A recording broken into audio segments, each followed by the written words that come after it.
Nhạc Sinh Hào ở trên mới là Nhạc Sinh Hào thật sự. Và còn có dấu vân tay nữa. Chỉ cần so sánh vân tay là biết được đúng hay sai.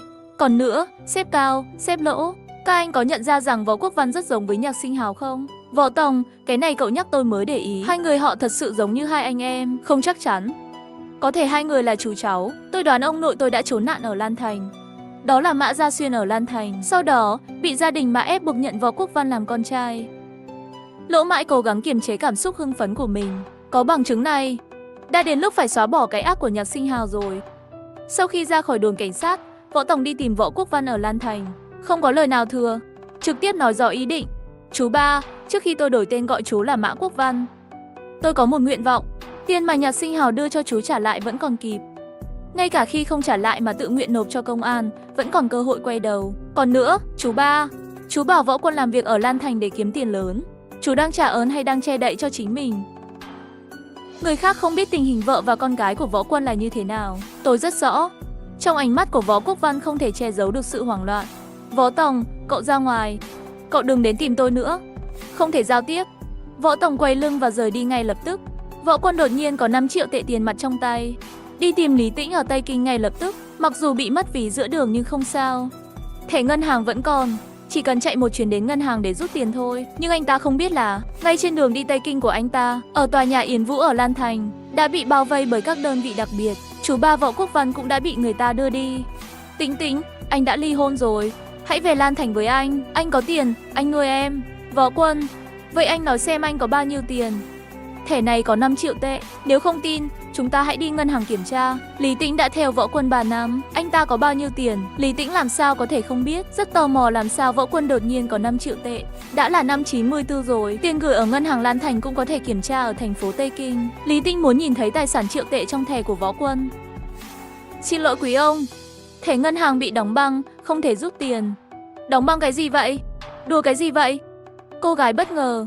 5 triệu tệ nói đóng băng là đóng băng. Lý Tĩnh biết ai có quyền đóng băng tài sản cá nhân. Cũng biết lý do đóng băng là gì.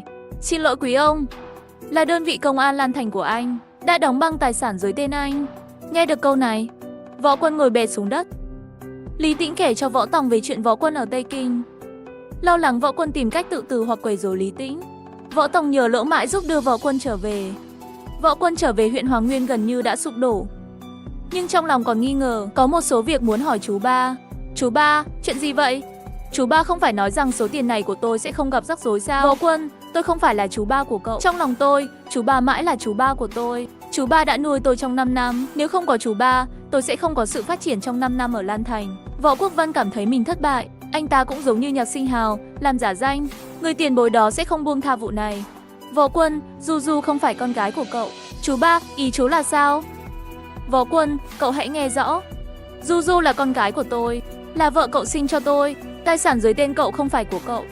Tôi nói cho cậu biết, cậu không có gì cả. Bây giờ cậu chỉ là một kẻ nghèo khó. Tôi muốn cậu tuyệt vọng.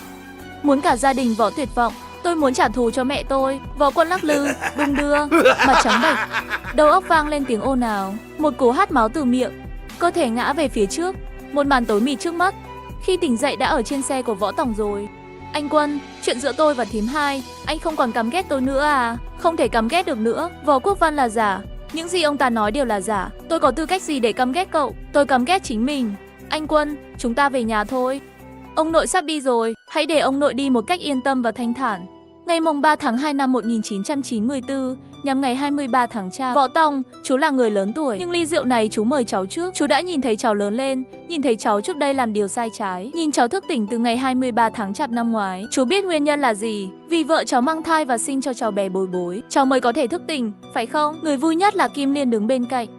Võ Tòng đã cố gắng và kéo Võ Quân trở về làng. Tính cách của Võ Quân cũng đã thay đổi. Hai anh em thật sự là anh em. Cả hai đều thức tỉnh đột ngột vào ngày 23 tháng Chạp. Vợ ơi, chồng mời vợ một ly. Hả? Võ Tòng, anh đang làm gì vậy? Em dâu, em hãy nghe Võ Tòng. Tôi biết ý nghĩa trong lòng anh ta. Võ Tòng, thật à? Chị gái và cô Mai đều đã nói rồi. Vì em và Bối Bối. Vì vậy anh mới thức tỉnh và tạo nên thành tựu của năm nay. Võ Tòng cố gắng gật đầu. Em uống một ly không sao cả. Tam Bảo cũng vui đấy. Đúng không, Tam Bảo, mẹ uống ly này. Kim Liên uống một ngụm cẩn thận.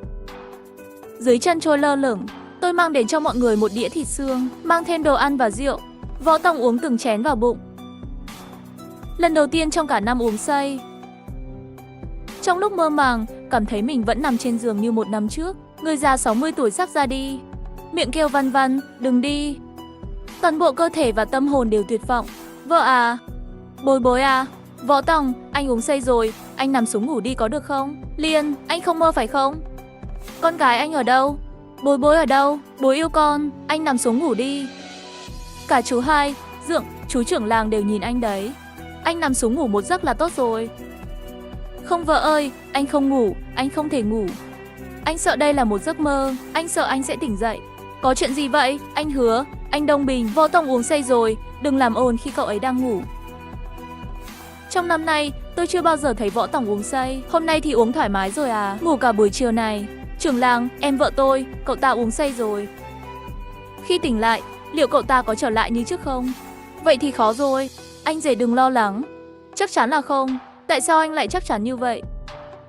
Bởi vì có Liên, Bối Bối và Văn Văn, và còn chúng ta, Võ Tòng đã thức tỉnh rồi. Người cùng chúng ta cống hiến cho sự nghiệp xây dựng đất nước. Ngày 24 tháng Chạp, một số người trong làng đã đến vây xung quanh, vui vẻ nhìn gia đình Võ Tòng chụp ảnh toàn gia đình. Anh làm dáng chút đi nào. Có nhiều người đang nhìn đấy. Một gia đình 6 người gồm người già, trẻ em và người chưa sinh. Còn có Hắc Cẩu nữa, chụp 2 tấm nào. Võ Tòng quay người, cẩn thận từ lòng ông nội, ôm Bối Bối lên. Ông già cười nhẹ nhàng, dáng ngủ trông hiền lành và yên bình. Cha, con đưa cha vào trong nhà. Chú Hai, ông nội đang ngủ. Cả ghế cũng mang vào trong. Chú Hai, con sẽ thổi kèn 3 ngày cho ông nội. Cha đi thanh thản.